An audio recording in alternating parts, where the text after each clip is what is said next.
I'm going to put 50 bucks on right now. This is not going past the first. I've said it too many times. I'm going to put money on the table right now. 50 Rand or $50? $50. Not going past the first round, folks. Ooh, Bezuidenout runs right to the center. Simon Harle's had a few opportunities to get back into the hex, but has had some injury issues and reasons why he couldn't make the fight.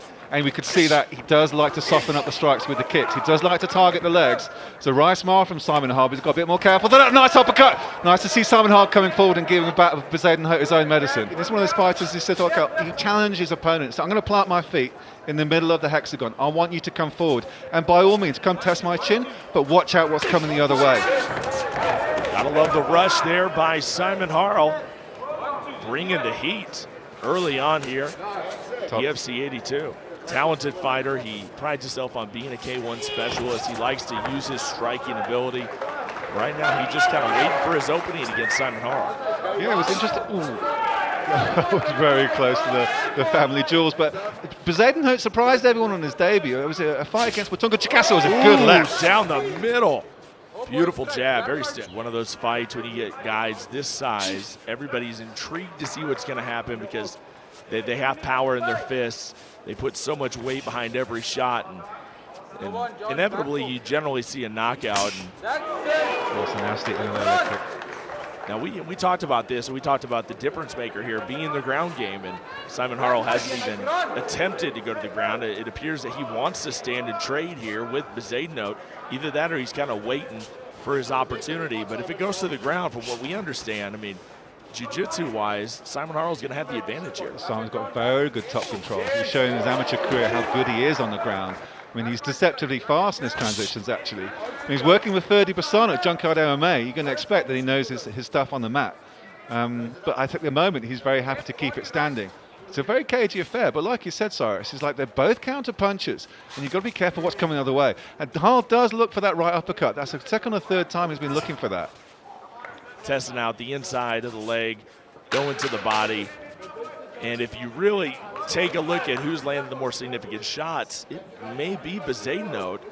We've seen a very aggressive Simon Harle, but I don't know. That's a big right just before the bell. Oh, that was on the money. That was one heck of a Superman punch. He landed right across the jaw and was literally saved by the air horn, my friend. That was tight. Right out of the gate. Look how on money that was. I mean, it doesn't get much better than that. Behind the ear. That's going to look good on the old highlight reel there for Bezuidenout. It's a cracking shot, and without a doubt, you're right. The most significant strikes in that first round definitely go the way of Bezuidenout. Right back at it. Round number 2 with these big heavyweights. It's a 3-round bout here at EFC 82. Cyrus Fees and Simon Stevens on the call. Now, do you have a kind of a feeling that maybe you should be backing Simon Harle since you guys share the same name? Oh, because Simon is not one of the most commonest names in the Western world? Yeah, why not? But another nasty leg kick. Oh, and Harle's taking a moment to think about that one. Oh, he's wobbling. That was a tough one. That's really seized up his thigh muscle. And now he's planted. Bezuidenout's going to start teeing off there. The assassin's closing in. He's going for another big Superman punch. And Harle's baiting him in. He's backing up. Has his hands a little bit low. Ooh, man, right there on the legs, and here comes Harle. Yeah, Harle's going to have to finish this fight. He can't keep taking those kind of lower leg kicks. He's going to start folding over even more, and takes another one. I think the big mistake here is he hasn't even looked. There it is. There you go. There it is. He's listening to you, Cyrus. You better be in the corner, mate. Because like we said before, he should have the better of the ground game. If it goes to the canvas, he's struggling. He's got the single. No, I think he's going to get him. And he is. He's going to roll on top. Goes right into side control. Well done by Simon Harle. And he is a very difficult guy to get off you when he's in top control, without a doubt.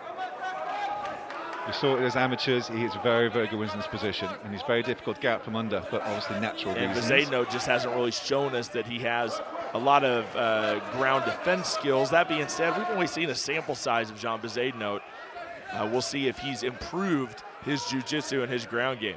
Yeah, that being said, he just, like I say, coming into this fight, this is one of the best looking Juan Bezuidenouts I've ever seen. Working Ignite Fitness down with Jason Riley, who's a very, very good trainer, particularly with the cardio. So I'm very impressed in the way that Juan Bezuidenout came into this fight and very, very motivated. But when you've got a guy the size of Simon the Boom Harle, in half, it's very, very difficult to get out of. Some nice elbows and a bit of one coming around the back of the head there. Simon doesn't want to let him get back up. This is his best position he's been in the entire fight so far for Simon Harle. You're right, and I don't think Bezuidenout's going anywhere. No, he's just covering up. And there's a lot of time on the clock. It's going to seem like an eternity. A whole amateur round still here. 3 minutes to go here in round number 2. And with that, let's give props to Simon Harle. Not the fact he was listening to you, in that fact you should be a corner man, because you often do give good advice. But he was thinking that he couldn't take any more of those leg kicks. He took 3 at the beginning of the second round, and we're starting to fold him over like origami. It was out of necessity, for sure. But you were asking the question in the first round, why isn't he taking him to his wheelhouse? And his wheelhouse is actually on the ground. Well, there's nothing wrong with wanting to test out your abilities, what you've been working on in the gym, but when you got a pretty solid ground game, you definitely want to utilize it inside this hexagon. You want to pick up that all-important first W, and now Simon Harle's in a great spot right now, and just kind of mauling Jean Bezuidenout. Yeah, we're going to see what both metal of both men are actually tested from. I think this is the longest going into any pro fight for both these fighters. I mean, neither have been past the second round, and we know that Simon's last fight in Durban didn't go past. 1 minute into the second round, if I remember, against Tabani, the Dr. Underbella. So for both guys, these are new waters. And here we go. Bobby wants to see them up on their feet. Simon Harle. And Bobby Karajanidis likes the ground game. He's a big lover of BJJ, but Simon Harle can't be doing that. No, Simon's tired. We talked about the gas tank. Oh, spinning back on big down right. Goes Harle! It's a big left. The referee's trying to stop him. He's still beating. Bobby Karajanidis had to get very physical to stop Bezuidenout. Simon Harle is down and suffering. Jean Bezuidenout was punching, 4 or 5 seconds after Bobby went to stop him. I was hearing Bobby Karajanidis tell him to stop repeatedly. Wow. Really tried to pull the fire off. He just kind of blacked out.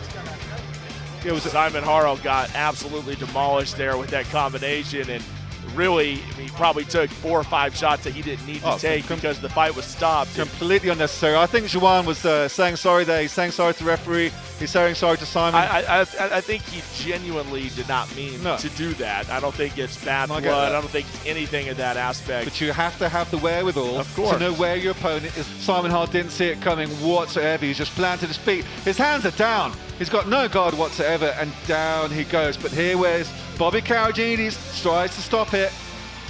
I just want to see again those follow-ups and those unnecessary shots that are coming in.